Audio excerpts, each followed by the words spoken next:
نحمده ونستعينه ونستغفره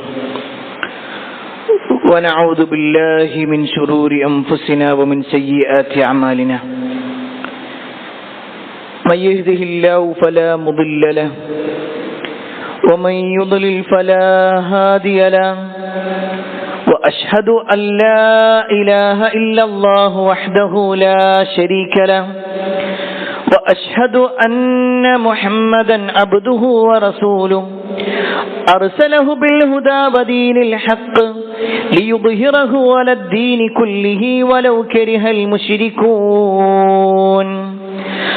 اللهم صل على محمد وعلى آل محمد كما صليت على إبراهيم وعلى آل إبراهيم إنك حميد مجيد اللهم بارك على محمد وعلى آل محمد كما باركت على إبراهيم وعلى آل إبراهيم إنك حميد مجيد يا أيها الذين آمنوا اتقوا الله حق تقاته ولا تموتن إلا وأنتم مسلمون أما بعد فإن خير الحديث كتاب الله وخير الهدي هدي محمد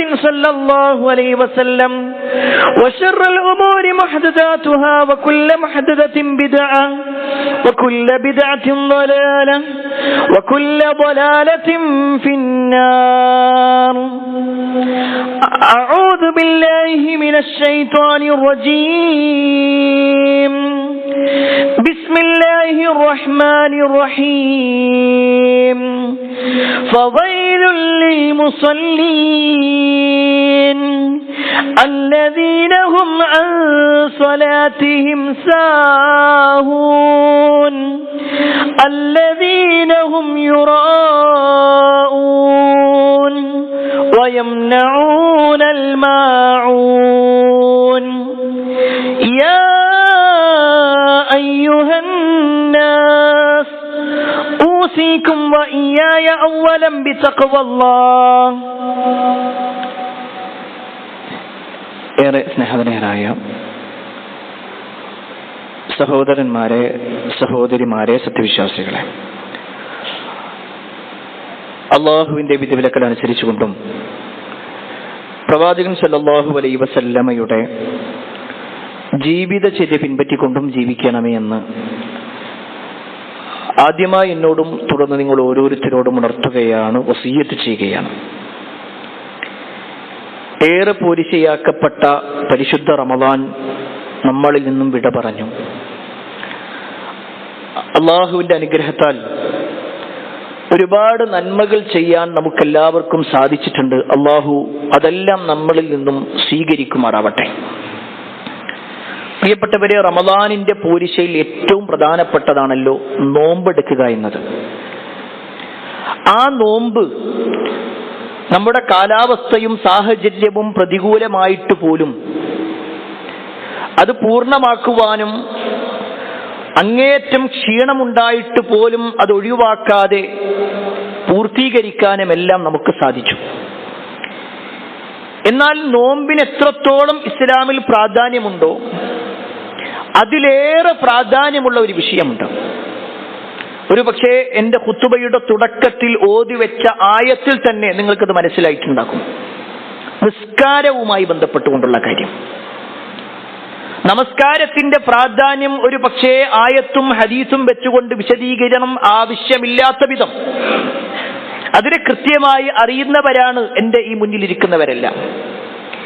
എങ്കിലും പ്രിയപ്പെട്ടവരെ, ചിലപ്പോഴെങ്കിലും അതിന്റെ പ്രാധാന്യം കൃത്യമായി അറിയാതെ, അതിന്റെ ഗൗരവം ഉൾക്കൊള്ളാതെ റസൂലുള്ളാഹി സ്വല്ലല്ലാഹു അലൈഹി വസല്ലം പഠിപ്പിച്ചതുപോലെ നിർവഹിക്കാത്ത പല നമസ്കാരക്കാരെയും നമുക്ക് കാണാൻ കഴിയുന്നുണ്ട്. അവിടെയാണ് ഒരു മുസ്ലിമിനെ സംബന്ധിച്ചിടത്തോളം നമസ്കാരത്തിന്റെ പ്രാധാന്യവും നമസ്കരിക്കുന്നവരിൽ തന്നെ വ്യത്യസ്തമായി നമസ്കരിക്കുന്നവരുടെ രൂപങ്ങളും നിസ്കരിക്കാത്ത ആളുകൾ പറയുന്ന ന്യായവും അതിനുള്ള മറുപടിയുമെല്ലാം വളരെ ചുരുങ്ങിയ രൂപത്തിലാണെങ്കിൽ കൂടി നമ്മളൊന്ന് മനസ്സിലാക്കണം. അതിലേറ്റവും പ്രധാനപ്പെട്ട കാര്യം, ഒരു മനുഷ്യൻ മരിച്ചു കഴിഞ്ഞാൽ ആ മരണത്തിന് ശേഷം ജീവിതമുണ്ട് എന്ന് വിശ്വസിക്കുന്നവരാണ് വിശ്വാസി, പരലോക വിശ്വാസമുള്ളവർ. എങ്കിൽ ആ പരലോക ജീവിതത്തിൽ ചോദ്യമുണ്ട്, അതിന് മറുപടി കൊടുക്കണം എന്ന് പഠിച്ചവരാണ് നമ്മളെങ്കിൽ ഒന്നാമത് ചോദിക്കുന്നത് എന്തിനെ കുറിച്ചാണെന്നറിയോ? റസൂലുള്ളാഹി സ്വല്ലല്ലാഹു അലൈഹി വസല്ലമ പറയാണ്, ഇന്ന അവ്വല മാ യുഹാസബു ബിഹിൽ അബ്ദു യൗമൽ ഖിയാമ. ഒരു അടിമയെ ഖിയാമത്ത് നാളിൽ ആദ്യമായി വിചാരണക്ക് വേണ്ടി എടുക്കുക, അവന്റെ വിചാരണയിൽ ആദ്യമായി ചോദിക്കുന്നത് അൻ അമലിഹി, അവന്റെ പ്രവർത്തനങ്ങളിൽ, സ്വലാത്തുഹു, അവന്റെ നിസ്കാരത്തെ കുറിച്ചാണ്. ഏറ്റവും ആദ്യം ചോദിക്കുന്നത് നിസ്കാരത്തെ കുറിച്ച്. എന്നിട്ട് നബി സല്ലല്ലാഹു അലൈഹി വസല്ലം പറയാണ്, ഫഇൻ സ്വലഹത്, ആ നിസ്കാരം ശരിയാണെങ്കിൽ ഫഖദ് അഫ്ലഹ വ അൻജഹ, അവൻ വിജയിച്ചു, അവൻ നേട്ടം കൈകൊണ്ടു. എന്നാൽ വഇൻ ഫസദത്, ആ നമസ്കാരം ഫസാദാണെങ്കിൽ, റസൂലുള്ളാഹി സ്വല്ലല്ലാഹു അലൈഹി വസല്ലം പഠിപ്പിക്കാത്ത രൂപത്തിലാണെങ്കിൽ, ഫഖദ് ഖാബ വ ഖസിറ, അവൻ നാശക്കാരിൽ പെട്ടുപോയി, അവൻ നഷ്ടക്കാരിൽ പെട്ടുപോയി. ഈ ഒരൊറ്റ ഹദീസ് മതി നിസ്കാരത്തിന്റെ പ്രാധാന്യം എത്ര ഗൗരവത്തിൽ നമ്മൾ മനസ്സിലാക്കണമെന്നുണ്ടെങ്കിൽ. ഒരു മനുഷ്യൻ മരിച്ചു കഴിഞ്ഞാൽ ബാക്കി അവന്റെ കാര്യങ്ങളിൽ ഒന്നുമല്ല ആദ്യമായിട്ട് ചോദിക്കാം. ഒന്നാമത്തെ ചോദ്യം, ഒരു മനുഷ്യന്, ഒരു കുട്ടിക്ക് +1 അഡ്മിഷൻ കിട്ടണമെങ്കിൽ ആദ്യത്തെ ചോദ്യം അവൻ 10ാം ക്ലാസ് പാസ്സായിട്ടുണ്ടോന്നാ. പിന്നെയാണ് അതിന്റെ മാർക്കുകളെ കുറിച്ചും അതിന്റെ ഗ്രേഡുകളെ കുറിച്ചൊക്കെ ചർച്ച വരുന്നുള്ളൂ. എങ്കിൽ പ്രിയപ്പെട്ടവരെ, നമ്മുടെ മരണത്തിന് ശേഷമുള്ള നമ്മുടെ ചോദ്യങ്ങളിൽ അത് വിശ്വസിക്കുന്നവരാണ് നമ്മളെങ്കിൽ ആദ്യമായി ചോദ്യം ചെയ്യപ്പെടുന്നത്, ഒന്നാമത്തെ വിചാരണക്ക് വേണ്ടി വെക്കപ്പെടുന്നത് നമസ്കാരത്തെ കുറിച്ചാണ്. അതുണ്ടെങ്കിലേ ബാക്കി ചോദ്യമുള്ളൂ. നമ്മളിപ്പോ ഒരു മാസം നോമ്പെടുത്തിട്ടുണ്ട്, ഖുർആൻ പാരായണം നിർവഹിച്ചിട്ടുണ്ട്, ഒക്കെ ശരി. പക്ഷെ അതൊക്കെ ചോദ്യം ചെയ്യണമെങ്കിൽ അതൊക്കെ മാറ്റിവെക്കും. ആദ്യം ചോദിക്കുന്നത് നിസ്കാരത്തെ കുറിച്ചാണ്. അതിന് പ്രാധാന്യമുണ്ട്. അതിന്റെ പ്രാധാന്യം എത്രത്തോളം ഉണ്ടെന്ന് ചോദിച്ചാൽ, ഇപ്പൊ നിസ്കരിച്ചു നമ്മൾ. ഈ നിസ്കാരത്തിൽ പോലും അള്ളാഹിനോടുള്ള സംഭാഷണം ഉണ്ട്. നിസ്കാരം എന്ന് പറഞ്ഞാൽ അസ്സലാ മുനാജാത്തുല്ലാഹ്, അള്ളാഹിനോടുള്ള അഭിമുഖ സംഭാഷണം. നമുക്ക് അള്ളാഹിനോട് സംസാരിക്കണമെന്നുണ്ടോ? എങ്കിൽ നിസ്കരിച്ചോളൂ. നിസ്കാരത്തിലൂടെയാണ് അള്ളാഹിനോട് സംസാരിക്കാൻ പറ്റുക. അല്ലാഹു സുബ്ഹാനഹു വ തആല പറയുന്നു എന്ന് പറഞ്ഞുകൊണ്ട് നബി സല്ലല്ലാഹു അലൈഹി വസല്ലമ ഖുദ്സിയായ ഒരു ഹദീസ് പറയുന്നുണ്ട്. ഖുദ്സിയ എന്ന് പറഞ്ഞാൽ അല്ലാഹ് പറഞ്ഞു എന്ന് പറഞ്ഞിട്ട് പറയുന്ന ഹദീസുകൾ. അതിൽ അല്ലാഹു പറയുകയാണ്, ഖസംതു സ്വലാത ബൈനി വ ബൈന അബ്ദി നിസ്ഫൈൻ, നമസ്കാരത്തെ എനിക്കും എന്റെ അടിമക്കുമിടയിൽ പകുതിയാക്കി വെച്ചിട്ടുണ്ട്, പകുത്തു വെച്ചിട്ടുണ്ട്. അല്ലാഹ് പറയാണ്, നിസ്കാരവും എന്ന് പറഞ്ഞാൽ ഞാനും എന്റെ അടിമയും തമ്മിലുള്ള ഒരു ബന്ധം, അതിനങ്ങനെ പകുതിയാക്കി വെച്ചു. എന്നിട്ട് അല്ലാഹ് പറയാണ്, വലി അബ്ദി മാ സഅൽ, എന്താണോ അവൻ നിസ്കാരത്തിലൂടെ അവൻ ചോദിക്കുന്നത് അത് ഞാൻ അവന് കൊടുക്കുകയും ചെയ്യും. എന്നിട്ട് അല്ലാഹു സുബ്ഹാനഹു വ തആല പറയുന്നു, ഫഇദാ ഖാലൽ അബ്ദ്, ആ നിസ്കാരത്തിൽ അവൻ പറയാണ്, അൽഹംദുലില്ലാഹി റബ്ബിൽ ആലമീൻ. നമ്മൾ ഒന്നാമത്തെ റക്അത്തിൽ കൈ കെട്ടിക്കൊണ്ട് വജ്ജഹത്ത് കഴിഞ്ഞാൽ, അഊദും ബിസ്മിയും കഴിഞ്ഞാൽ, പിന്നെ നമ്മൾ പറയുന്നു അൽഹംദുലില്ലാഹി റബ്ബിൽ ആലമീൻ. ഇതിന്റെ അർത്ഥം നമുക്ക് എല്ലാവർക്കും അറിയാം. സർവ്വലോകങ്ങളുടെയും രക്ഷിതാവായ അല്ലാഹുവിനാകുന്നു സർവ്വസ്തുതിയും.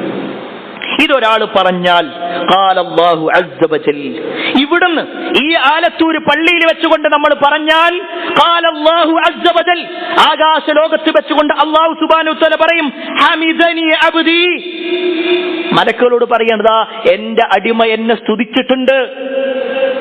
നമ്മൾ അല്ലാഹുവിനോട് പറയുമ്പോൾ അല്ലാഹു അതിന് മറുപടി പറയാം. വീണ്ടും പറയാണ്, വഖാല വഇദാ ഖാല അർറഹ്മാനിർ റഹീം, പരമകാരുണ്യകനും കരുണാവാരിധിയുമായവനെ എന്ന് നമ്മൾ നമസ്കാരത്തിൽ ഫാത്തിഹയിലൂടെ അല്ലാഹുവിനെ വിളിക്കുമ്പോൾ ഖാലല്ലാഹു അസ്സ വജൽ, അല്ലാഹു സുബ്ഹാനഹു വ തആല പറയും, അസ്നാ അലയ്യ അബ്ദി, എന്റെ അടിമ ഇതാ എന്നെ വാഴ്ത്തിയിട്ടുണ്ട്.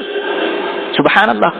നമ്മളിങ്ങനെ ആലോചിക്കണം, ഇപ്പൊ നമ്മൾ സുന്നത്ത് നിസ്കരിച്ചപ്പോഴേ, ഇന്ന് സുബഹി നിസ്കരിച്ചപ്പോ നമ്മൾ ഈ പറയുന്നതിനൊക്കെ അള്ളാഹു മറുപടി പറയുന്നുണ്ട് നിസ്കാരത്തിൽ ഫാത്തിഹ ചൊല്ലുമ്പോ.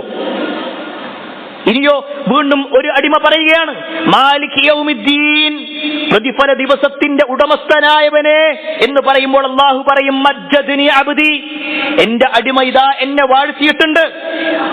എന്നിട്ട് അല്ലാഹു സുബ്ഹാനഹു വതആല പറയാണ്, വീണ്ടും അടിമ പറയാണ്, ഇയ്യാക നഅ്ബുദു വ ഇയ്യാക നസ്തഈൻ, നിന്നെ മാത്രം ഞാൻ ആരാധിക്കുന്നു, നിന്നോട് മാത്രം ഞാൻ സഹായം തേടുന്നു എന്ന് ഒരു അടിമ നമസ്കാരത്തിൽ പറഞ്ഞാൽ അല്ലാഹു പറയും, ഹാദാ ബൈനി വ ബൈന അബ്ദി വ ലിഅബ്ദി മാ സഅൽ, ഇത് ഞാനും എന്റെ അടിമയും തമ്മിലുള്ളൊരു ബന്ധം.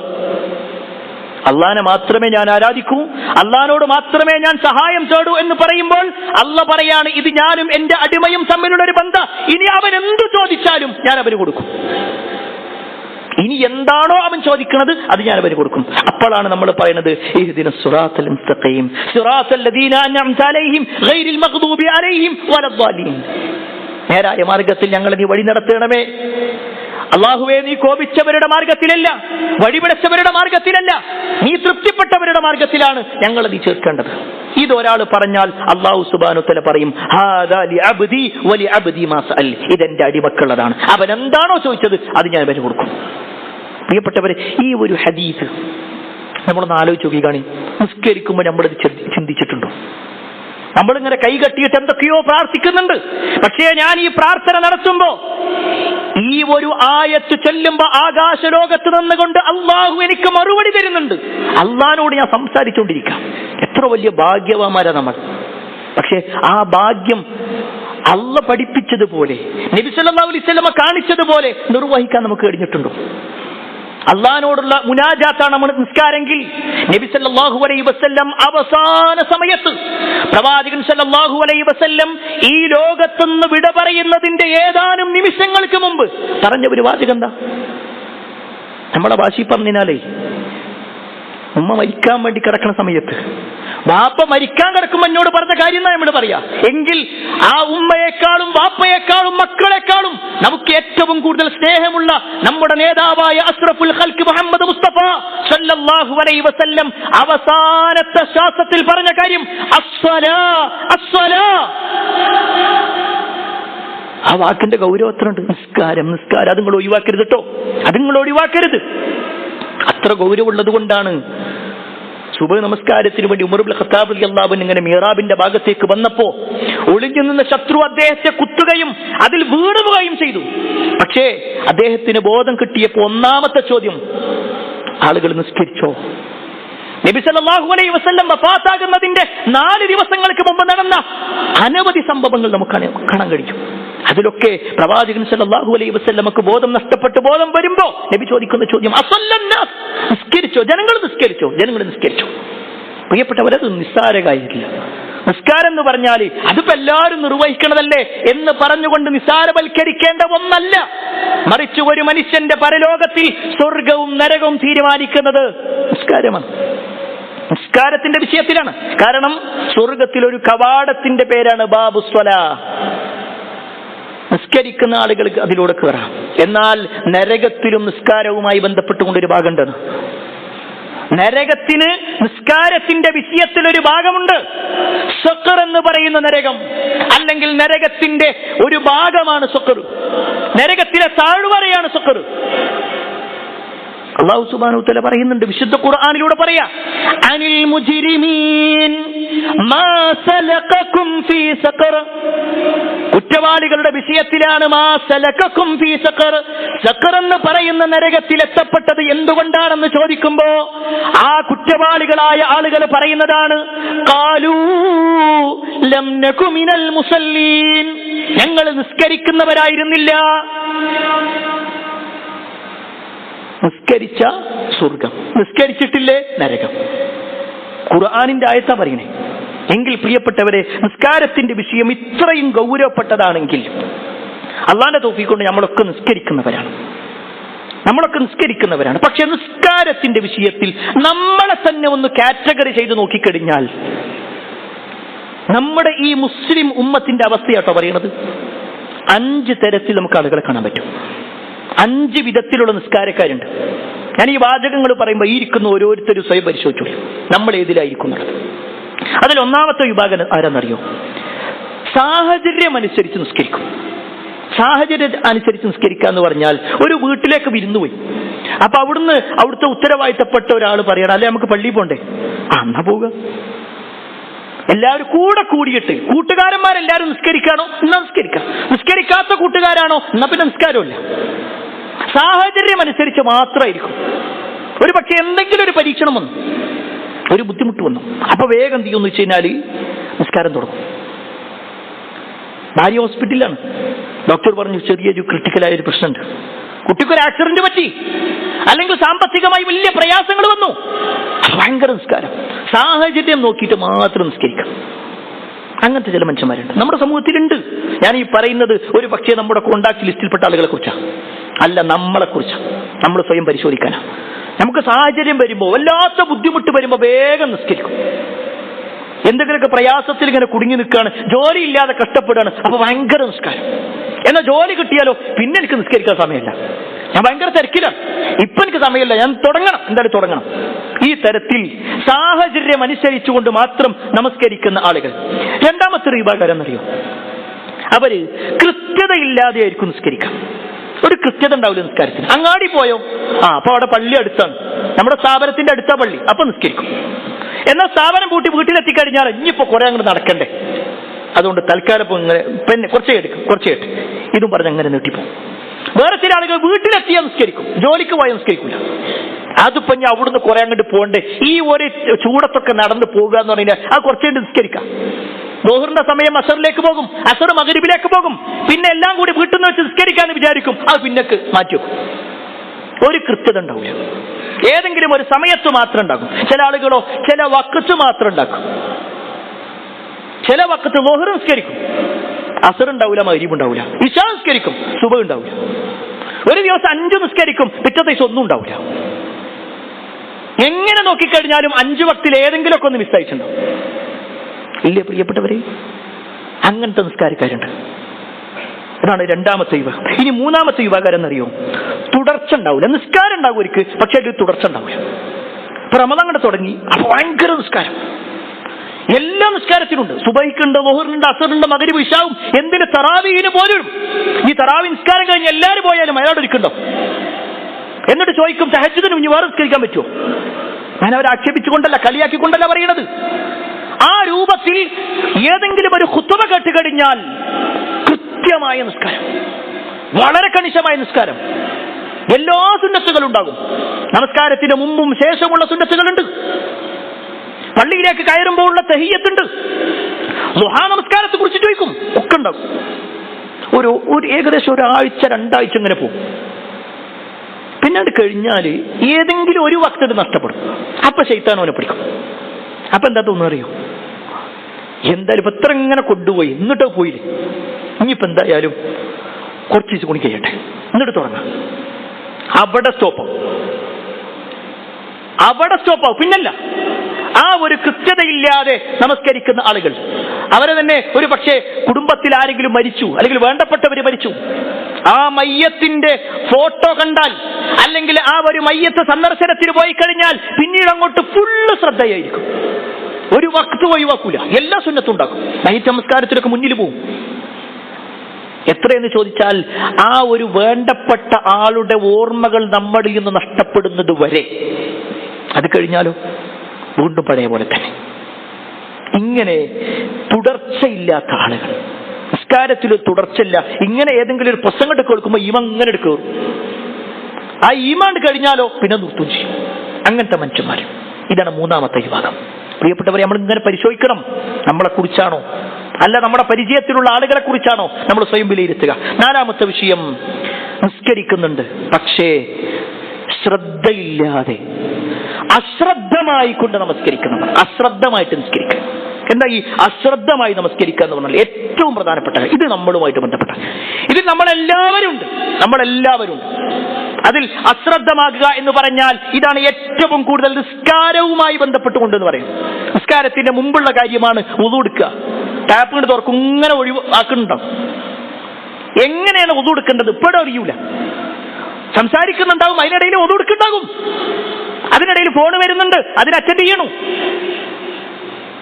വുളു എടുക്കുന്ന സമയത്ത് വുളുവിന്റെ അവയവങ്ങൾ ഏതാ അറിയൂല. ടാപ്പ് ഇങ്ങനെ തുറന്ന് കൈ ഇങ്ങനെ വെച്ചിട്ടുണ്ടാകും, ഈ കൈയിന്റെ ഈ ഭാഗം നനഞ്ഞിട്ടുണ്ടാവൂല. കാലുകൾ ഇങ്ങനെ വെച്ചിട്ടുണ്ടാകും, കാലിന്റെ മടമ്പിന്റെ ഭാഗം നനഞ്ഞിട്ടില്ല. എന്താ നബി സല്ലല്ലാഹു അലൈഹി വസല്ലം പറഞ്ഞത്? ഒരു യുദ്ധത്തിന്റെ സാഹചര്യത്തിൽ, ആ യുദ്ധ സാഹചര്യം കഴിഞ്ഞു വരുന്ന സ്വഹാബത്ത് വുളു എടുത്തുകൊണ്ട് ഇങ്ങനെ നിസ്കാരത്തിന്റെ ഭാഗത്തേക്ക് നിൽക്കുമ്പോ നബി സല്ലല്ലാഹു അലൈഹി വസല്ലം വിളിച്ചു പറയാണ്, വൈലുൻ വൈലുൻ ലിൽഅഖാബി മിനൻ നാർ.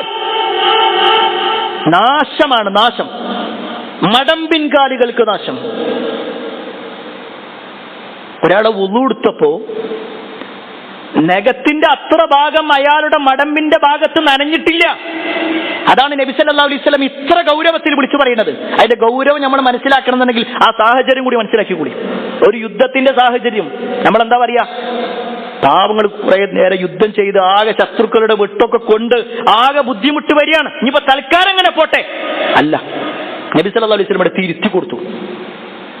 അവിടുന്ന് തിരിച്ചു കൊടുക്കാണ്. അവിടെ വുളുവിന്റെ വിഷയത്തിലുണ്ട് തിരുത്തൽ, നമസ്കാരത്തിന്റെ വിഷയത്തിലുണ്ട്. നിസ്കാരം തുടങ്ങുന്നതിന് മുമ്പ് ഇങ്ങനെ ഇമാമ് പറയും, സുബ്ബു സുഫൂഫക്കും ഫഇന്ന തസ്ഫിയത്തു സഫി മിൻ തമാമിസ് സ്വലാ. എന്തിനാ പറയുന്നത്? എന്തിനാ പറയുന്നത് പ്രിയപ്പെട്ടവരെ? അതിന്റെ ഗൗരവം അത്രയുള്ളത് കൊണ്ടാ. നബി സല്ലല്ലാഹു അലൈഹി വസല്ലം നമസ്കരിക്കാൻ വേണ്ടി നിന്നാൽ ഒരു അറ്റത്ത് നിന്ന് ഇങ്ങേ അറ്റം വരെ നബി ഇങ്ങനെ നടന്നു നോക്കുന്ന, ആരുടെങ്കിലും ഭാഗങ്ങൾ ക്ലിയർ അല്ലേ എന്ന്, കാല് വെച്ചത് ക്ലിയർ അല്ലേ എന്ന്. നമ്മൾ രണ്ടു വട്ടം ഒന്ന് നോക്കുമ്പോഴേക്ക് ഇങ്ങനെ മുറുമുറുക്കാൻ തുടങ്ങും പല ആൾക്കാരും. ഒന്ന് തുടങ്ങി ഒന്ന് വേഗം നിന്നിട്ട് കഴിഞ്ഞിട്ട് വേണം പോകാൻ. പ്രിയപ്പെട്ടവരെ, ആ പോക്കിന്റെ മുമ്പ് നിസ്കാരം വേണ്ടേ? ആ നിസ്കാരത്തിന്റെ പൂർത്തീകരണമാണ് തമാമിസ് സ്വലാ, നമസ്കാരത്തിന്റെ പൂർത്തീകരണം. അപ്പൊ അതിന് ഗൗരവമുണ്ടോ? ഇങ്ങനെ നോക്കിക്കഴിഞ്ഞാൽ ഓരോ വിഷയത്തിലും ഏറ്റവും ഗൗരവപ്പെട്ട വിഷയം ജമാഅത്തിന്റെ കാര്യം. നമ്മൾ എത്ര ആളുകൾ ജമാഅത്തിന് പ്രാധാന്യം കൊടുക്കുന്നുണ്ട്? ഇപ്പോഴും നിസാരവൽക്കരണമാണ്. അതൊക്കെ ഇപ്പൊ നിസ്കരിക്കണ്ടല്ലോ, അതിനെ വലിയ കിട്ടല. ഞാൻ നിസ്കരിക്കണില്ലേ? എന്റെ കുടുംബത്തിലുണ്ട് കുറെ ആൾക്കാർ, ഒരു തീരെ നിസ്കരിക്കണില്ല. അപ്പൊ അതിനേക്കാൾ മെച്ചം ഞാനല്ലേ?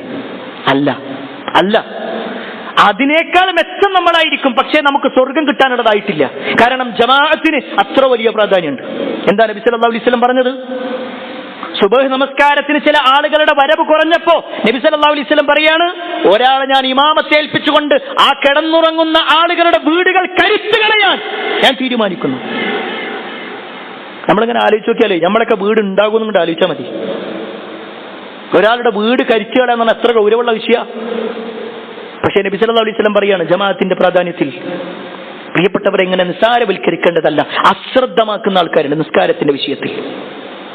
അശ്രദ്ധമാകുക. അതാണ് അള്ളാഹു വിശുദ്ധ ഖുർആനിലൂടെ പറഞ്ഞത്, ഫവൈലുൽ ലിൽ മുസല്ലീൻ, നമസ്കരിക്കുന്നവർക്കാകുന്നു നാശം. നിസ്കരിക്കുന്നവർക്ക് നാശമാണ്, നിസ്കരിക്കുന്നവർക്ക് നഷ്ടമാണ്. എന്നിട്ട് അല്ലാഹു സുബ്ഹാനഹു വ തആല പറയാണ്, ആരാണെന്ന് അറിയോ? അല്ലദീനഹും ഫീ സ്വലാത്തിഹിം സാഊൻ, അല്ലദീനഹും അൻ സ്വലാത്തിഹിം സാഊൻ. അവർ അവരുടെ നമസ്കാരത്തിൽ അശ്രദ്ധമായിട്ട് നമസ്കരിക്കുന്നവരാണ്. അതുമാത്രമല്ല, അല്ലദീനഹും യുറാഊൻ, ജനങ്ങളെ കാണിക്കാൻ വേണ്ടി നിസ്കരിക്കാം. രണ്ട് കാര്യങ്ങളാണ് നമസ്കാരത്തിന്റെ വിഷയത്തിൽ, രണ്ട് കാര്യങ്ങളാണ് അല്ലാഹു പറഞ്ഞത്. ഒന്ന്, അശ്രദ്ധമായിട്ട് നിസ്കരിക്കുക. അതിനെ പണ്ഡിതന്മാർ വിശദീകരിച്ചെന്നറിയോ? ഒന്നുകിൽ ജമാഅത്തിൽ അശ്രദ്ധ കാണിക്കുക. ചില ആൾക്കാരുണ്ടാകും, ബാങ്ക് കൊടുത്തു, ഭാര്യ പറയും ബാങ്ക് കൊടുത്തിട്ടുണ്ട്, ആയിക്കോട്ടെ 20 മിനിറ്റ് ഇങ്ങോട്ട്, 15 മിനിറ്റ് ആകുമ്പോൾ വീണ്ടും പറയും, അത് ഇമാം കുറെ നേരം ഓതും, കുറച്ചുകൂടി കഴിഞ്ഞിട്ട് പോകാം, കുറച്ചുകൂടി കഴിയാം. ഇങ്ങനെ ആ ജമാഅത്ത് നഷ്ടപ്പെടുത്തുന്ന രൂപത്തിൽ വരെ ഇരിക്കും. ഇനിയോ ജമാഅത്തിന് വന്ന ആളിന്റെ അവസ്ഥ എന്താ? അല്ലെങ്കിൽ നിസ്കരിക്കുന്ന ആളുകളുടെ അവസ്ഥ എന്താ? തക്ബീറിന് കെട്ടുന്നുണ്ട്. ഇപ്പോഴും തക്ബീർ എങ്ങനെയാണ് പല ആൾക്കാർക്കും അറിയില്ല. കൈ ഇങ്ങനെ പോണ ആൾക്കാരുണ്ട്, കൈ ഇത്ര മാത്രമാക്കുന്ന ആൾക്കാരുണ്ട്, കൈ കെട്ടണോ എന്ന് വിചാരിച്ച് നടക്കുന്ന ആൾക്കാരുണ്ട്. അവിടെയാണ് റസൂലുള്ളാഹി സ്വല്ലല്ലാഹു അലൈഹി വസല്ലമയുടെ നമസ്കാരം പ്രസക്തമാകുന്നത്. അഞ്ചാമത്തെ വിഷയം, നിസ്കാരവുമായി ബന്ധപ്പെട്ടുള്ള അഞ്ചാമത്തെ കാര്യം എന്താണെന്നറിയോ? നബി സല്ലല്ലാഹു അലൈഹി വസല്ലം പഠിപ്പിച്ചതുപോലെ നിസ്കരിക്കാം. ബാക്കി 4, നേരത്തെ പറഞ്ഞ 4 യഥാർത്ഥ ദീനല്ല, യഥാർത്ഥ നിസ്കാരമല്ല. ഒരിങ്ങനെ പേരിൽ നിസ്കരിക്കുന്നുണ്ടെന്ന് തന്നെയുള്ളൂ.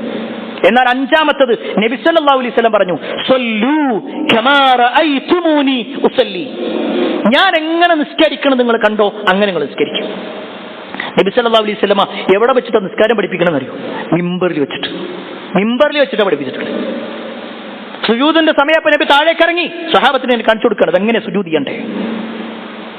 മിമ്പറിൽ വെച്ചൊരു കാര്യം പറഞ്ഞു കൊടുക്കണമെന്നുണ്ടെങ്കിൽ എത്ര ഗൗരവം ഉണ്ടാവും ഇതിന്. ഏതെങ്കിലും ഒരു കുറച്ചാൾക്കാരെ മാത്രം വിളിച്ചുകൂട്ടി പറഞ്ഞു കൊടുക്കല്ല, എല്ലാവരും പഠിക്കേണ്ട ഒരു കാര്യമാണ്.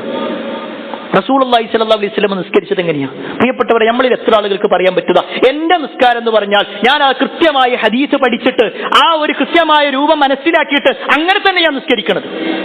പറയാൻ കഴിയും നമുക്ക്? നമ്മുടെ കാല് വെക്കുന്ന രൂപം, നമ്മുടെ കൈ കെട്ടുന്ന രൂപം, നമ്മുടെ സുജൂദിന്റെ രൂപം, നമ്മുടെ ഈത്തിദാലിന്റെ രൂപം എല്ലാം പഠിപ്പിച്ചിട്ടുണ്ട്. ഒന്ന് റുകൂയിലേക്ക് പോകുമ്പോ എങ്ങനെയാണ് കൈ പിടിക്കേണ്ടത്, നമ്മുടെ മുട്ടുകളിൽ എങ്ങനെ പിടിക്കണം, ഹദീസുണ്ട്. ഇങ്ങനെ കൃത്യമായ കാര്യങ്ങൾ പഠിപ്പിച്ചു. സുജൂദിന്റെ അവയവങ്ങൾ 7 അവയവങ്ങളിലായിട്ട് സുജൂദ് ചെയ്യണമെന്ന്. ഇതൊക്കെ റസൂലുള്ളാഹി സ്വല്ലല്ലാഹു അലൈഹി വസല്ലം പറഞ്ഞിട്ടുണ്ടെങ്കിൽ നമ്മൾ ആരെങ്കിലും ഇത് പഠിച്ചിട്ടുണ്ടോ? അതാരെങ്കിലും മനസ്സിലാക്കിയിട്ടുണ്ടോ? കാലങ്ങളായിട്ട് ഇങ്ങനെ മദ്രസയിൽ നിന്ന് ഇങ്ങനെ പഠിച്ചു, അതങ്ങനെ പോണു. പ്രിയപ്പെട്ടവരെ കുറ്റപ്പെടുത്താൻ വേണ്ടി പറയല്ല, നമ്മളിതിന് ഗൗരവം കൊടുക്കണം. നമസ്കരിക്കുന്ന ആളുകളുടെ വിഷയത്തിലാണ് ഈ 5 കാര്യങ്ങൾ ഓർമ്മപ്പെടുത്തിയതെങ്കിൽ നമസ്കരിക്കാത്ത ചില ആളുകൾ കൂടിയുണ്ട്. ഇനി പറയാനുള്ള ചില ആൾക്കാരാണ്. ആരാന്നറിയോ? അത് നമ്മുടെ ഈ കൂട്ടത്തിൽ ആരുമില്ല. പക്ഷേ നമ്മുടെയൊക്കെ പരിചയത്തിലോ നമ്മുടെയൊക്കെ കുടുംബത്തിലോ നമ്മുടെയൊക്കെ കൂട്ടുകെട്ടിലോ അത്തരത്തിലുള്ള ആളുകളുണ്ട്, നിസ്കരിക്കാത്ത ആളുകൾ. ആദ്യമായിട്ട് അവരോട് പറയാനുള്ളത്, ഒന്നാമതായി അവരുടെ വിഷയത്തിൽ നമ്മൾ മനസ്സിലാക്കേണ്ട കാര്യം, ഇന്ന ബൈന റജുലി വബൈന ശിർക്കി വൽ കുഫർ, മുസ്ലിം ഷിർക്ക് അല്ലെങ്കിൽ കുഫർ തമ്മിലുള്ള വ്യത്യാസം എന്ന് പറഞ്ഞാൽ തർക്കു സ്വലാഹ്, നമസ്കാരം ഉപേക്ഷിക്കലാണ്. നിസ്കരിക്കാത്തവനാണോ അവൻ കാഫിറാണ്. അവന്റെ പേര് അബ്ദുള്ള എന്നാണ്, അവരുടെ പേര് ആയിഷ എന്നാണ്. എന്ത് പേരാണെങ്കിലും ഇസ്ലാമിലെ ഏറ്റവും വലിയ ശത്രുക്കളുടെ പേര് നിങ്ങൾ പരിശോധിച്ചോ. ജൂതന്മാരുടെ നേതാവാരായിരുന്നു? അബ്ദുള്ള ഇബ്നു സബ ആയിരുന്നു ജൂതന്മാരുടെ നേതാവാ. മുനാഫിഖുകളുടെ നേതാവാരാ? അബ്ദുല്ലാഹി ഇബ്നു ഉബയ്യ് ഇബ്നു സുലൂൽ. അബ്ദുള്ള എന്ന പേര് മുസ്ലിമാണ് എന്നുള്ളത് കൊണ്ട് മുസ്ലിമാണെന്ന് പറയാൻ പറ്റില്ല. ഏറ്റവും ഗൗരവപ്പെട്ട കാര്യം, മറ്റേതൊരു കാര്യത്തിനും ഇസ്ലാമിൽ നിർബന്ധമായ ഒരു കാര്യം ഒരാൾ ഉപേക്ഷിച്ചു കഴിഞ്ഞാൽ അത് വലിയ കുറ്റകരമാണ്, സംശയമല്ല. അയാളത് നിഷേധിച്ചാൽ മാത്രമാണ് അയാൾ കാഫിറായി മാറുള്ളൂ. ഇസ്ലാമിൽ അള്ളാഹുവോ റസൂലോ പറഞ്ഞ ഒരു കാര്യം ഒരാൾ ചെയ്തിട്ടില്ലെങ്കിൽ, കൽപ്പിച്ച ഒരു കാര്യം ഒഴിവാക്കിയാൽ അത് കുറ്റകരം തന്നെയാണ്. പക്ഷെ അതുകൊണ്ട് അയാൾ കാഫിറാകൂല. ഇല്ല സ്വലാ, നമസ്കാരമൊഴികെ. നിസ്കാരത്തിന്റെ വിഷയത്തിൽ ഒരാൾ നിസ്കാരമില്ല എന്ന് പറഞ്ഞാൽ മാത്രമല്ല കാഫിറാകുക, അയാൾ നിസ്കാരം ഒഴിവാക്കിയാലും കാഫിറായി മാറും. ബോധപൂർവം ചെയ്യുകയാണെങ്കിൽ, അറിയാതെ മറന്നുകൊണ്ട് പോയതല്ല, ബോധപൂർവം ചെയ്യുകയാണെങ്കിൽ. അത്ര ഗൗരവം പ്രിയപ്പെട്ടവർ നിസ്കാരത്തിന്റെ വിഷയത്തിലുണ്ട്. എത്ര വാചകങ്ങളാണ് നബി സല്ലല്ലാഹു അലൈഹി വസല്ലമയുടേതായി സ്വഹാബത്തിന്റേതായി കൊണ്ടൊക്കെ വന്നിട്ടുള്ളത്. ഉമർ ഇബ്നു ഖത്താബ് റളിയല്ലാഹു അൻഹു പറയാണ്, ഒരു മനുഷ്യൻ ഇസ്ലാമിലില്ല, ഓൻ നമസ്കാരം ഉപേക്ഷിക്കുന്നവനാണെങ്കിൽ ഓൻ ഇസ്ലാമിലേ ഇല്ല. പിന്നെ ഞാൻ അപ്പുറത്തേക്ക് എന്താ പറയുള്ളൂ? നിസ്കരിക്കാത്തവെന്ന് പറഞ്ഞാൽ ഇപ്പോ ഒരു ഫംഗ്ഷൻ നടക്കണമെന്ന് വിചാരിച്ചു, അവിടെ ബാങ്ക് കൊടുത്ത നിസ്കാരത്തിന് വേണ്ടി പള്ളിയിൽ പോകുന്നത് ആരാണോ അല്ലെങ്കിൽ നിസ്കരിക്കണവരാരാണോ ഓനെന്നെ മുസ്ലിം. അവിടെ ഇങ്ങനെ തട്ടിത്തറഞ്ഞ് നിൽക്കുകയാണ്. ആ കുറച്ചുകൊണ്ട് കഴിയട്ടെ എന്നിട്ട് അങ്ങനെ ഒഴിവാക്കുക, നിസ്സാരമായി ഒഴിവാക്കുക. അത്രയൊന്നും ഗൗരവമല്ല കൊടുക്കാത്ത ആളുകൾ. പ്രിയപ്പെട്ടവരെ, ഗൗരവമുണ്ട്, അതിന് ഗൗരവമുണ്ട്. അത് വലിയ കുറ്റകരമായ കാര്യമായി നമ്മൾ മനസ്സിലാക്കണം. ഇനി പ്രിയപ്പെട്ടവർ, നിസ്കാരം ഒഴിവാക്കുന്ന ആളുകളെ നമ്മൾ പരിശോധിച്ച് നോക്കിക്കഴിഞ്ഞാൽ ഒന്നാമത്തെ വിഭാഗം എന്നറിയോ? അറിവില്ലായ്മ കാരണം ഒഴിവാക്കുന്ന ആളുകളായിരിക്കും. അറിവില്ലായ്മ, അവർക്ക് അറിയൂല, അവർക്ക് ഇതിന്റെ ഗൗരവം ഒന്നും അറിയില്ല. ഈ പറഞ്ഞ ആയത്തുകളോ ഹദീസുകളോ ഒന്നും അവർക്ക് അറിയില്ല. കുറച്ച് ദിവസങ്ങൾക്ക് മുമ്പ് ഒരു കുടുംബ വിഷയത്തിൽ ഇടപെട്ടു. കൗൺസിലിങ്ങിന് വേണ്ടി വന്നതാണ്. അപ്പൊ നമ്മളിങ്ങനെ ദീനിയായ കാര്യങ്ങൾ കൂടി ഇതിലേക്ക് ചേർത്ത് പറഞ്ഞു കൊടുക്കും. അതിൽ നിസ്കാരം കൂടി കൃത്യമായി പോകണം എന്നുള്ളത് ആ വന്ന പെൺകുട്ടിയോട് പറഞ്ഞപ്പോ ആ പെൺകുട്ടി പറഞ്ഞെന്താ അറിയോ? ഏകദേശം 25 വയസ്സോളമുള്ള ആ പെൺകുട്ടി പറയാണ്, ഞങ്ങളുടെ കുടുംബത്തിൽ ആരും നിസ്കരിക്കാറില്ല, എനിക്ക് നിസ്കരിക്കാൻ അറിയില്ല. 25 വയസ്സുള്ള പെൺകുട്ടിയെ പറയുന്നത്. അവളുടെ ഉമ്മ അടുത്തുണ്ടായിരുന്നു. ഉമ്മാനെ വിളിച്ചു, നിനക്ക് നിസ്കരിക്കാൻ അറിയോ ചോദിച്ചു. ഏകദേശം ഒരു 50-55 വയസ്സുണ്ടാവും. ആ സ്ത്രീ പറയാണ്, എനിക്കറിയില്ല, ഞാൻ ഇതുവരെ നിസ്കരിച്ചിട്ടില്ല, പണ്ടെപ്പോഴോ മദ്രസയിൽ പഠിക്കുന്ന സമയത്ത് ചെയ്തതാ. ഉണ്ട് പ്രിയപ്പെട്ടവരെ, മുസ്ലിം ഉമ്മത്തിൽ ഇന്നും അത്തരത്തിലുള്ള ആളുകളുണ്ട്. നമ്മുടെ കുടുംബത്തിലുണ്ടോ? അവരോട് പറഞ്ഞു കൊടുക്കണം, ഇതിന്റെ ഗൗരവം മനസ്സിലാക്കി കൊടുക്കണം. ഒരു പക്ഷേ അറിയാത്തവരായിരിക്കാം. ഇനി അങ്ങനെയുള്ള ആളുകൾ തന്നെ ചില ആളുകൾ എന്താണെന്നറിയോ? അവർക്ക് നിസ്കരിക്കണം എന്നുണ്ട്, പക്ഷെ അറിയൂല. ഇത്ര കാലം 10-60 കൊല്ലപ്പം ഇങ്ങനെ നടന്നില്ലേ, ഇനിയിപ്പോ ഇങ്ങനെ പോട്ടെ എന്ന് പറയും. അവരോട് പറഞ്ഞു കൊടുക്കണം, അല്ല, നിങ്ങൾക്ക് തിരുത്താൻ അവസരമുണ്ട്. എത്ര വലിയ തെറ്റ് ചെയ്താലും ശരി, നിങ്ങൾ തൗബ ചെയ്യാണോ, നിങ്ങൾ ആത്മാർത്ഥമായിട്ട് മാറാൻ റെഡിയാണോ, എന്നാൽ അല്ലാഹു സുബ്ഹാനഹു വ തആല നിങ്ങൾക്ക് പുറത്തു തരും. ആ ഒരു പ്രതീക്ഷയോടുകൂടി തന്നെ അവർക്ക് അറിയിച്ചു കൊടുക്കാം. രണ്ടാമത്തെ വിഭാഗം, ഏറ്റവും ഗൗരവപ്പെട്ടൊരു വിഭാഗം, ന്യായീകരിക്കാം. നിസ്കരിക്കൂലെന്ന് മാത്രമല്ല, നിസ്കരിക്കാത്തതിനെ അയാളിങ്ങനെ ന്യായീകരിച്ചുകൊണ്ടിരിക്കും. അതിൽ ഏറ്റവും കൂടുതൽ ഇന്ന് നമ്മുടെ സമൂഹത്തിൽ കണ്ടുകൊണ്ടിരിക്കുന്നത് എന്താണെന്നറിയോ? തെറ്റ് ചെയ്യുന്ന ആൾക്കാരെ നിസ്കരിക്കേണ്ടതുണ്ട്. ഞാനിപ്പോൾ അതിന് മാത്രം വലിയ തെറ്റൊന്നും ചെയ്യണില്ല, ഞാൻ എല്ലാവരെയും സഹായിക്കുന്നുണ്ട്, ഞാൻ എന്നെ കൊണ്ട് കഴിയുന്ന രൂപത്തിൽ മറ്റുള്ളവരൊക്കെ പരിഗണിക്കുന്നുണ്ട്, പിന്നെ ഞാൻ എന്തിനു നിസ്കരിക്കേണ്ട ആവശ്യം? അവന്റെ ഭാഷയിൽ ഏറ്റവും കൂടുതൽ തെറ്റ് ചെയ്തിട്ടുള്ള വ്യക്തി മുഹമ്മദ് മുസ്തഫ സല്ലല്ലാഹു അലൈഹി വസല്ലം എന്ന് പറയേണ്ടി വരും. കാരണം ഏറ്റവും കൂടുതൽ നിസ്കാരം പഠിപ്പിച്ചത് നബി സല്ലല്ലാഹു അലൈഹി വസല്ലമയാണ്. നബി സല്ലല്ലാഹു അലൈഹി വസല്ലം തെറ്റുകാരനായതുകൊണ്ടാണോ നിസ്കരിച്ചത്? നബി സല്ലല്ലാഹു അലൈഹി വസല്ലം ഒരു തെറ്റുകാരനും ഇവനെ പോലുള്ള കുറച്ച് ആൾക്കാർ മാത്രം ഒരു തെറ്റും ചെയ്യാത്ത മനുഷ്യന്മാർ, അതാണോ അവന്റെ വാദം? തിരിച്ചു കൊടുക്കണം. തെറ്റ് ചെയ്തവർക്ക് മാത്രമുള്ളതല്ല, അള്ളാഹിനോടുള്ള ആരാധനയായിട്ട് പഠിപ്പിച്ച കാര്യമാണത്. അവന് അള്ളാഹു സുബ്ഹാനഹു വ തആല ഒരുപാട് അനുഗ്രഹങ്ങൾ കൊടുക്കുമ്പോൾ തിരിച്ചതിനുള്ള ഒരു നന്ദി പ്രകടനമാണത്. അതിനെ ന്യായീകരിച്ചിരിക്കല്ലേ വേണ്ടത്. അതേപോലെ തന്നെ വേറെ ചില ആളുകൾ പറയുന്നതെന്നറിയോ? ആരപ്പം നിസ്കാരം കൊണ്ട് നന്നായത്? നിസ്കരിക്കാങ്ങളില്ലേ നോക്കും, നിങ്ങൾ പോയിക്കൂടി, കുറെ നിസ്കരിച്ചിട്ടൊന്നും വലിയ കാര്യമൊന്നുമില്ല, മനസ്സ് നന്നാവണം. ആ പറയുന്നവന്റെ മനസ്സെന്താ? നിസ്കരിക്കാൻ വേണ്ടി വിളിക്കുമ്പോഴുള്ള വാക്കാണിത്, എന്നിട്ട് അവൻ പറയണത് മനസ്സ് നന്നാവണം എന്നുള്ളത്. ആരും കുറ്റപ്പെടുത്താനല്ല പറയുന്നത്. ഇത്തരത്തിലുള്ള സംസാരങ്ങൾ നടത്തുന്ന ആളുകൾ. മൂന്നാമത്തെ വിഭാഗം എന്തറിയോ? മനഃപൂർവ്വം അവഗണിക്കുന്ന ആളുകൾ. മനഃപൂർവ്വം അവഗണിക്കും. ബാങ്ക് കൊടുക്കുന്നത് കേൾക്കും, അവിടെ ഇങ്ങനെ ഗെയിം കളിച്ചോണ്ടിരിക്കും, സിനിമ കണ്ടോണ്ടിരിക്കും, TV കണ്ടോണ്ടിരിക്കും, വർത്താനം പറഞ്ഞോണ്ടിരിക്കും, പോകൂല. ഇങ്ങനെ പറയും, ഭാര്യ പറയും, നിസ്കരിക്കണില്ലേ, ഇന്നെ ഇങ്ങോട്ട് പഠിക്കാൻ വേണ്ട, എനിക്കറിയാം നിസ്കരിക്കണോ വേണ്ടി എന്നുള്ളത് എനിക്കറിയാം, നിസ്കരിക്കൂല. അവരോടുള്ള വാശിക്ക് വേണ്ടി നിസ്കരിക്കാത്ത ആൾക്കാർ. ഇതൊക്കെ പ്രിയപ്പെട്ടവരെ ഏതോ യൂണിവേഴ്സിലുള്ള ആളുകളെ കുറിച്ചല്ല പറയുന്നത്, നമ്മുടെ ചുറ്റുഭാഗത്ത് ജീവിക്കുന്ന നമ്മളിൽപ്പെട്ട ആളുകളെ കുറിച്ചാണ് പറയുന്നത്. മനഃപൂർവ്വം അവഗണിക്കുക വലിയ കുറ്റകരമായ കാര്യമാണ്. ഇനിയോ അതിലേറെ വലിയ ഗൗരവപ്പെട്ട ഒരു വിഷയം എന്താണെന്നറിയോ? മനഃപൂർവ്വം അവഗണിക്കുക മാത്രമല്ല, നിഷേധിക്കുകയും ചെയ്യും. നിസ്കാരത്തിന്റെ ഒന്നും ആവശ്യമില്ല. ആകെ പടച്ചോനിപ്പോ നമ്മൾ നിസ്കരിച്ചിട്ടുണ്ടല്ലോ, ഇപ്പൊ പടച്ചോന് നമ്മൾ നിസ്കരിച്ചിട്ട് അപ്പൊ പടച്ചോന് വല്ലതും കിട്ടണ്ടേ? എന്താണ് ആ വാക്കിന്റെ ഗൗരവം എന്നറിയോ? ഒരാൾ കാഫിറായി പോകുന്ന വാക്കാണത്. നിസാരമാക്കിയിട്ടാണ് പലരും പറയുന്നത്. എങ്കിൽ പ്രിയപ്പെട്ടവരെ, ഇത്തരത്തിലുള്ള ആളുകളുണ്ട്. ഇവിടെയാണ് നമ്മൾ ഓരോരുത്തരും നിസ്കാരത്തിന്റെ രൂപം പഠിക്കണം. ഇൻഷാ അല്ലാഹ് നമ്മുടെ ഖുതുബയിൽ വരും ദിവസങ്ങളിൽ, വരും ആഴ്ചകളിൽ നിസ്കാരത്തിന്റെ കൃത്യമായ രൂപം പഠിപ്പിക്കണം. നബി സല്ലല്ലാഹു അലൈഹി വസല്ലം പഠിപ്പിച്ച ആ ഹദീസുകൾ വെച്ചുകൊണ്ട് അതിപ്പോഴേ ഓർമ്മപ്പെടുത്തി തരുന്നത് അതിന്റെ ഗൗരവം നമ്മൾ മനസ്സിലാക്കണം. നേരത്തെ തന്നെ നമ്മൾ ഖുതുബക്കെത്തണം. എത്രയോ തവണ ഈ മിമ്പറിൽ വെച്ച് പറഞ്ഞിട്ടുണ്ട്. ആകെ കുറച്ച് സമയ പ്രിയപ്പെട്ടവരെ ഖുതുബക്കായിട്ട് നമുക്ക് കിട്ടണത്.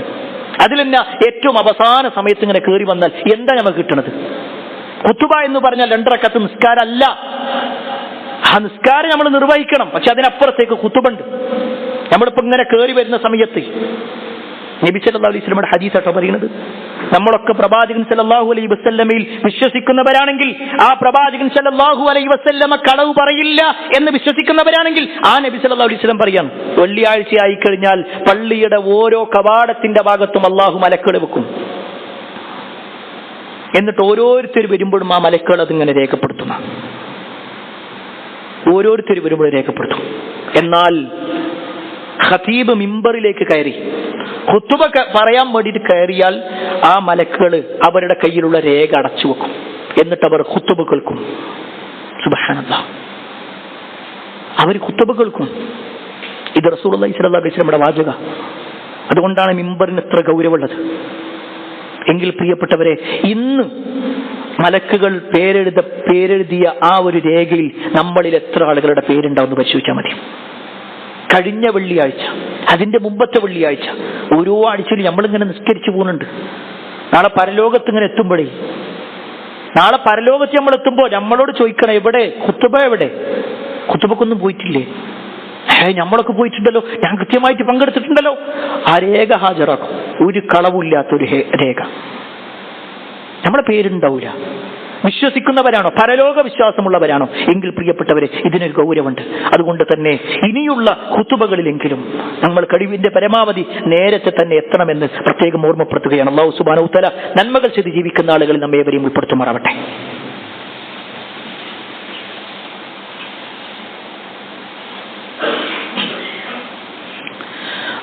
അൽഹംദുലില്ലാഹി റബ്ബിൽ ആലമീൻ വസ്സലാത്തു വസ്സലാമു അലാ റസൂലില്ലാഹ് വഅലാ ആലിഹി വഅസ്ഹാബിഹി അജ്മഈൻ. അമ്മാ ബഅദ്. പ്രിയപ്പെട്ട സഹോദരങ്ങളെ, സത്യവിശ്വാസികളെ, നമസ്കാരവുമായി ബന്ധപ്പെട്ടുകൊണ്ടുള്ള ചില കാര്യങ്ങളാണ് ഓർമ്മപ്പെടുത്തിയത്. കഴിഞ്ഞ 2-3 ദിവസങ്ങളായിട്ട് പല സഹോദരങ്ങളും ഫോണിലൂടെയും മെസ്സേജിലൂടെയും ചോദിച്ച ചില ചോദ്യങ്ങൾ, പ്രത്യേകിച്ച് ശവ്വാൽ നോമ്പുമായി ബന്ധപ്പെട്ടുകൊണ്ട് അതിന്റെ ചില കാര്യങ്ങൾ ഓർമ്മപ്പെടുത്താനാണ് ഉദ്ദേശിക്കുന്നത്. ശവ്വാൽ നോമ്പ് എന്ന് പറഞ്ഞു കഴിഞ്ഞാൽ ശവ്വാൽ 1-നാണ് പെരുന്നാളുള്ളത്. ശവ്വാൽ 1-നാണ് ചെറിയ പെരുന്നാൾ. അത് കഴിഞ്ഞ് 2 മുതൽ തുടങ്ങും. അഥവാ ഇന്നലെ വരെ നോമ്പുണ്ട് തുടർച്ചയായിട്ട് നോക്കുകയാണെങ്കിൽ. ഇനി അല്ലാതെയും ഒരാൾക്ക് നോക്കാം. കാരണം നബി സല്ലല്ലാഹു അലൈഹി വസല്ലം പറഞ്ഞു, മൻ സാമ റമദാന ثم അത്ബഅഹു 6 മിൻ ശവ്വാൽ കാന കസിയാമിദ് ദഹർ. ആരെങ്കിലും റമദാനിൽ നോമ്പെടുത്തു, ثم അത്ബഅഹു 6 മിൻ ശവ്വാൽ, പിന്നെ ശവ്വാലിലെ 6 ദിവസവും നോമ്പെടുത്താൽ കാന കസിയാമിദ് ദഹർ, വർഷം മുഴുവൻ നോമ്പെടുത്ത പ്രതിഫലമാണ്. അവിടെ എങ്ങനെയാണ് ഈ വർഷം മുഴുവൻ നോമ്പെടുക്കുക? പണ്ഡിതന്മാർ വിശദീകരിച്ചു. ഒരു കാര്യം, ഒരു കർമ്മത്തിന് 10 ഇരട്ടിയാണ് അള്ളാന്റെ അടുക്കൽ പ്രതിഫലം. എങ്കിൽ 1 മാസത്തെ നോമ്പ് എന്ന് പറഞ്ഞാൽ 10 മാസം നോമ്പെടുത്ത പ്രതിഫലം കിട്ടും. റമദാനിലെ 1 മാസം, പിന്നെയും 2 മാസം ബാക്കിയുണ്ട്. അവിടെയാണ് ഈ 6 ദിവസത്തിന് വരുന്നത്. 6 × 10 60 ദിവസത്തിന്റെ പ്രതിഫലം. ഇങ്ങനെ ഒരു മനുഷ്യൻ 1 മാസം നോമ്പെടുക്കുമ്പോൾ അതിന്റെ 10 മാസത്തെ പ്രതിഫലവും, ഈ 6 ദിവസം നോമ്പെടുക്കുമ്പോൾ 2 മാസത്തെ അഥവാ 60 ദിവസത്തെ പ്രതിഫലം കിട്ടും. ഇങ്ങനെയാണ് ഒരു മനുഷ്യന് 1 വർഷം മുഴുവൻ നോമ്പെടുത്ത പ്രതിഫലം കിട്ടാം.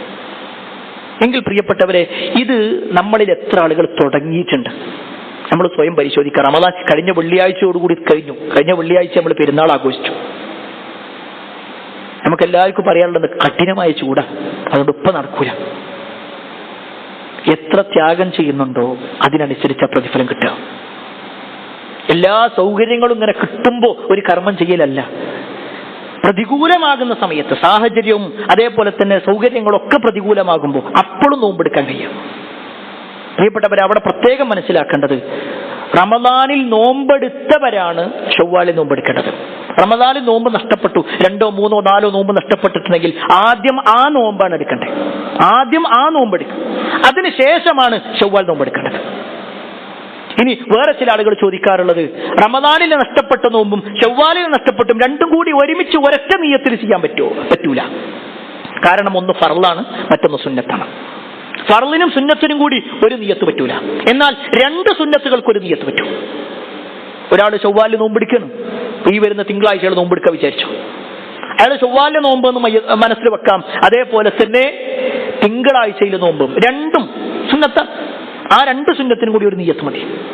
ആ മനസ്സിൽ അത് വിചാരിച്ചുകൊണ്ട് അയാൾക്ക് നിർവഹിക്കാം. എങ്കിൽ 2ന്റെയും പ്രതിഫലം അയാൾക്ക് കിട്ടും. അതല്ലാതെ ഫർദിനും സുന്നത്തിനും കൂടി ഒന്ന് എന്നുള്ള നിലക്ക് പറ്റൂല. ഇതുകൂടി നമ്മൾ സാന്ദർഭികമായി മനസ്സിലാക്കണമെന്ന് ഓർമ്മപ്പെടുത്തുകയാണ്. ഈ പറയപ്പെട്ട ഓരോ സുന്നത്തായ കർമ്മങ്ങളാവട്ടെ ഫർളായ കർമ്മങ്ങളാവട്ടെ എല്ലാം ജീവിതത്തിൽ കൃത്യമായി കൊണ്ടുപോകാനുള്ള തൗഫീക്ക് അള്ളാഹു നമുക്കെല്ലാം നൽകുമാറാവട്ടെ.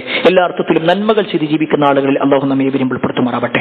اللهم اغفر للمؤمنين والمؤمنات والمسلمين والمسلمات الأحياء منهم والأموات إنك مجيب الدعوات يا قاضي الحاجات. اللهم اجرنا من النار، اللهم اجرنا من النار، اللهم اجرنا من النار. ربنا آتنا في الدنيا حسنة وفي الآخرة حسنة وقنا عذاب النار. آمين آمين برحمتك يا أرحم الراحمين والحمد لله رب العالمين.